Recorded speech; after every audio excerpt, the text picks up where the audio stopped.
بسم اللہ الرحمن الرحیم۔ آج جو قصہ میں لے کر آئی ہوں وہ ہے حضرت یونس علیہ السلام کا۔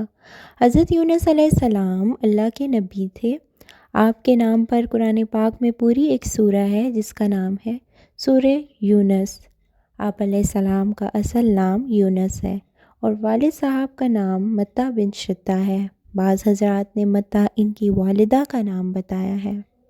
جیسا کہ ابن کثیر نے فرمایا ہے کہ اس سورہ میں ان کی نسبت ماں کی طرف ہوگی، جیسا کہ حضرت عیسیٰ علیہ السلام کی نسبت ان کی والدہ مریم کی طرف ہے۔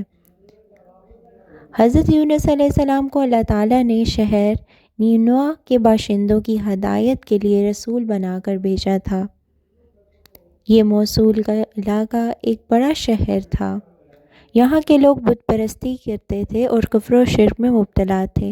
حضرت یونس علیہ السلام نے ان لوگوں کو ایمان لانے اور بت پرستی چھوڑنے کا حکم دیا، مگر ان لوگوں نے اپنی سرکشی اور تمرد کی وجہ سے اللہ عز و جل کے رسول کو جھٹلا دیا اور ایمان لانے سے انکار کر دیا۔ حضرت یونس علیہ السلام نے انہیں خبر دی کہ تم لوگوں پر عنقریب عذاب آنے والا ہے۔ یہ سن کر شہر کے لوگوں نے آپس میں یہ مشورہ کیا کہ حضرت یونس علیہ السلام نے کبھی کوئی چھوٹی بات نہیں کہی ہے، اس لیے یہ دیکھو کہ اگر وہ رات کو اس شہر میں رہیں تو سمجھ لو کہ کوئی خطرہ نہیں ہے، اور اگر انہوں نے اس شہر میں رات نہ گزاری تو یقین کر لینا کہ ضروری عذاب آئے گا۔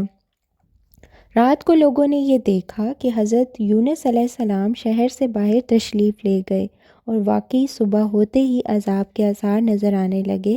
یہ چاروں طرف سے کالی بدلیاں نمودار ہوئیں اور ہر طرف سے دھواں اٹھ کر شہر پر چھا گیا۔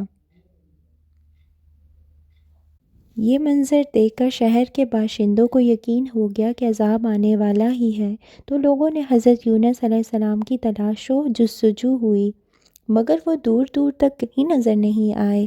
ان سب شہر والوں کو اور زیادہ خطرہ اور اندیشہ ہو گیا، چنانچہ شہر کے تمام لوگ خوف خداوندی عز و جل سے ڈر کر کانپ اٹھے، اور سب کے سب عورتیں بچوں بلکہ اپنے مویشیوں کو ساتھ لے کر اور پٹھے پرانے کپڑے پہن کر روتے ہوئے جنگل میں نکل گئے، اور رو رو کر صدقے دل سے حضرت یونس علیہ السلام پر ایمان لانے کا اقرار و اعلان کرنے لگے۔